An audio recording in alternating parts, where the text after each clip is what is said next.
ఇక్కడ ఉన్న ప్రతి ఒక్కరిలో దేవుడు వరములు పెట్టాడు. ఏ ఇద్దరు ఒకటి కాదు, ఏ ఇద్దరు తలంపులు ఒకటి కాదు. ఇద్దరు కూడా పొటెన్షియల్, బలము కానీ తలాంతలు కానీ అన్నీ వేరే. కానీ ఎంతమంది మీరు ఏమై ఉన్నారో బ్రతుకుతున్నారు? ఎందుకంటే ఈరోజు చాలామంది ఇతరులను చూసి బ్రతికేవారు. వాడికిలాగా నేను అవ్వాలి, నాకులాగా నువ్వు అవుతాం కదా, నీకులాగా నువ్వు అవ్వాలి. You have to be the version that you are, not my version.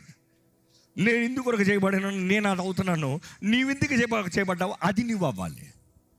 నీ దృష్టి ఇంకోటి మీద ఉంటాయి. పలానోడు పలానా చదివాడా, అయితే నేను అది చదువుతాను. నువ్వు అది చదవగలవా?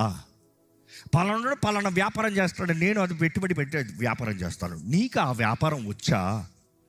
నీ తలాంతి ఏంటి? నీ వరం ఏంటి? నీలో ఉన్న ప్రత్యేకత ఏంటి? ప్రభు ఇందుకొరకు నిన్ను ఈ భూమి పైన పెట్టాడు. ఈ భూమి పైన జన్మించిన ఏ ఒక్కరి మీ యాక్సిడెంట్ కాదు. ఏదో తల్లి గర్భంలో ఏదో యాక్సిడెంట్కి వచ్చేసాను. No no no no. దేవుని చిత్తంలో మనం ఈ భూమిలోకి వచ్చామండి. దేవుని ఉద్దేశం ప్రకారం మనం ఈ భూమిలోకి వచ్చామండి. చాలామంది ఏ బ్రతుకు ఈ బ్రతుకు అంటాం. అంటే నువ్వు అజ్ఞానంలో ఉన్నావు, చీకట్లో ఉన్నవాడికి ఏది తెలియదు.